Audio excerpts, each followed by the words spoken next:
तो चलिए दोस्तों, अब हम लोग आते हैं अपने चैप्टर एटम एंड न्यूक्लियस के सिलेबस पर, जिसका पहला टॉपिक है हमारे पास अल्फा पार्टिकल स्कैटरिंग एक्सपेरिमेंट। अब आप सोच रहे होंगे ये अल्फा पार्टिकल स्कैटरिंग एक्सपेरिमेंट होता क्या है, क्यों करवाया गया है।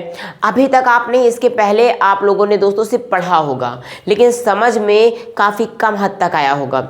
लेकिन डोंट वरी, आज ये पूरा टॉपिक आपको क्लियर हो जाएगा और आप भी समझ पाओगे कि आखिर साइंटिस्टों की, वैज्ञानिकों की थीम क्या होती है, वो किस तरीके से सोचते हैं और अपना एक्सपेरिमेंट कंडक्ट करवाते हैं। हम लोग ये भी जानेंगे कि इसमें गोल्ड फॉइल को ही क्यों लिया गया, तो इसका उत्तर हम लोग अभी जानते हैं। चलिए समझते हैं। दरअसल दोस्तों ऐसा हुआ था कि गोल्ड फॉइल लेने के पीछे एक रीज़न था। पहले में हम तो ये बात करते हैं कि अल्फा पार्टिकल स्कैटरिंग एक्सपेरिमेंट को करवाया किसने था, तो इसको करवाया था साइंटिस्ट रदरफोर्ड ने। रदरफोर्ड और उनके कुछ स्टूडेंट्स थे, उन लोगों ने मिल करके इस एक्सपेरिमेंट को कंडक्ट किया था। अब पहले ही मैं आपको ये बता देता हूँ, इसमें गोल्ड फॉइल लिया गया था। गोल्ड फॉइल यानी कि सोने की पन्नी। गोल्ड फॉइल लेने के पीछे रीज़न क्या था, तो गोल्ड फॉइल लेने के पीछे रीजन ये था दोस्तों, a thin gold foil was taken to ensure that alpha particle was deflected by a single collision.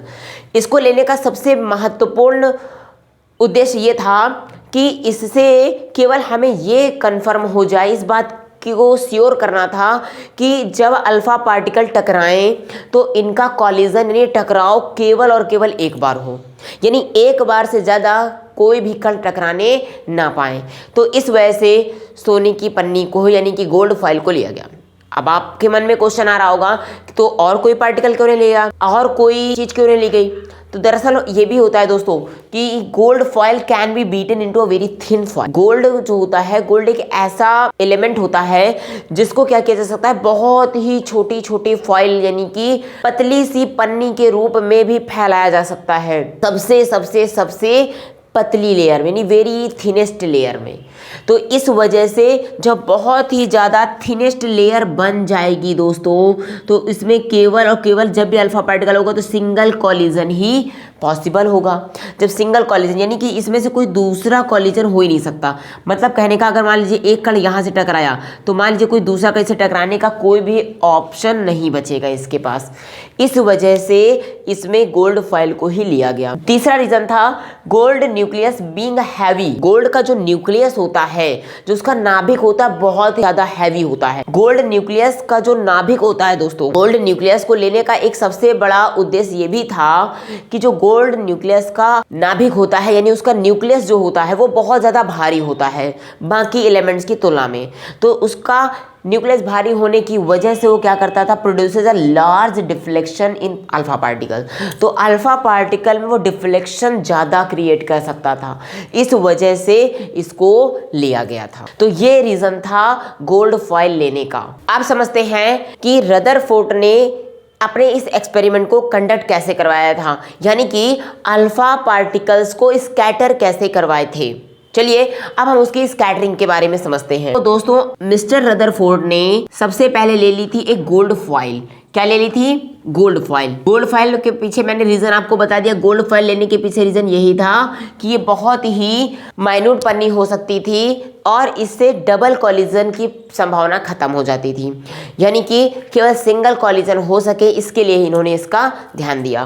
तो यहाँ पे मान लीजिए इस गोल्ड फॉइल में कुछ पार्टिकल्स इसके ये रख दिए गए थे, ये हो गए इसके पार्टिकल्स।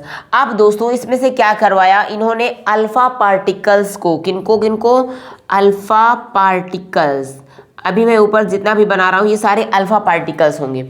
अल्फा पार्टिकल्स को इस पर गिराया। अल्फा पार्टिकल्स की क्या किया, इन्होंने इसमें फालिंग करवाई। तो अल्फा पार्टिकल देखा इन्होंने, जैसे कुछ अल्फा पार्टिकल गए और सीधे सीधे इस तरीके से निकल गए। इधर से इन्होंने इसमें इंसिडेंट करवाया, इसमें गिराया, वो तुरंत सीधे निकल गया। कुछ अल्फा पार्टिकल्स ऐसे सीधे निकल गए, देखते जाइएगा आप ध्यान से। अल्फा पार्टिकल्स इस तरीके से जाते हैं और निकल जाते हैं। कुछ अल्फा पार्टिकल्स जैसे थे, जिस डायरेक्शन में गए वैसे के वैसे, यानी 180 अंश के कोणों पर ही पूरे पूरे निकल गए। ये बिल्कुल भी डिफ्लेक्ट नहीं हुए, बिल्कुल भी मुड़े नहीं। लेकिन कुछ अल्फा पार्टिकल क्या कर गए दोस्तों, कुछ अल्फा पार्टिकल ऐसे टकराए और कुछ हल्का सा डेविएट होकर के हल्का सा दूर चले गए, यानी कि हल्का सा डिफ्लेक्ट हो गए, जो हल्का हल्का टकराए। तो कुछ और दोस्तों कुछ अल्फा पार्टिकल्स ऐसे भी थे जो डायरेक्ट टकरा करके बहुत ज्यादा यानी कि 90 डिग्री से भी ज्यादा टकरा गए के डिफ्लेक्ट हो गए। सेम प्रोसेस अन्य पार्टिकल्स के साथ भी हुआ। तो दोस्तों इस प्रकार से इन्होंने इसमें क्या किया, स्कैटरिंग करवाई और इस स्कैटरिंग से रिजल्ट क्या दिए दोस्तों, मैं आपको पहले नाम दे देता हूँ। ये होता है गोल्ड फॉइल। अब दोस्तों इनमें से कैसे इनको पता चलेगा कि कौन सा पार्टिकल किधर गया, कौन सा मतलब अल्फा पार्टिकल कितने पार्टिकल्स ज्यादा आगे गए, कितने पार्टिकल्स हल्का सा डिफ्लेक्ट हुए यानी कि बहुत ही माइन्यूट एंगल बनाते हुए, और कितने ऐसे पार्टिकल्स होंगे जो 90 डिग्री से ज़्यादा का एंगल फॉर्म करते हुए यानी कि बैक डायरेक्शन में आ जाएंगे। तो ऐसा करने के लिए उन्होंने एक डिवाइस यूज की थी जिसका नाम था स्किलेटर काउंटर, स्किंटिलेशन काउंटर। दोस्तों ये एक ऐसी डिवाइस थी जिसका इस्तेमाल इन्होंने इन अल्फा पार्टिकल के स्कैटरिंग को काउंट करने के लिए किया था कि यानी कितने अल्फा पार्टिकल्स आगे जा रहे हैं, कितने पार्टिकल्स हल्का सा डिफ्लेक्ट हो रहे हैं और कितने ऐसे पार्टिकल्स थे जो 90 डिग्री से ज़्यादा में डिफ्लेक्ट कर रहे थे। तो इनके बारे में काउंट करने के लिए जिस डिवाइस की ज़रूरत थी उस डिवाइस का नाम था स्किंटिलेशन काउंटर। अब इन्होंने जब ये एक्सपेरिमेंट कंडक्ट करवा दिया दोस्तों, तो ये तो था इस गोल्ड फॉइल का एक्सपेरिमेंट।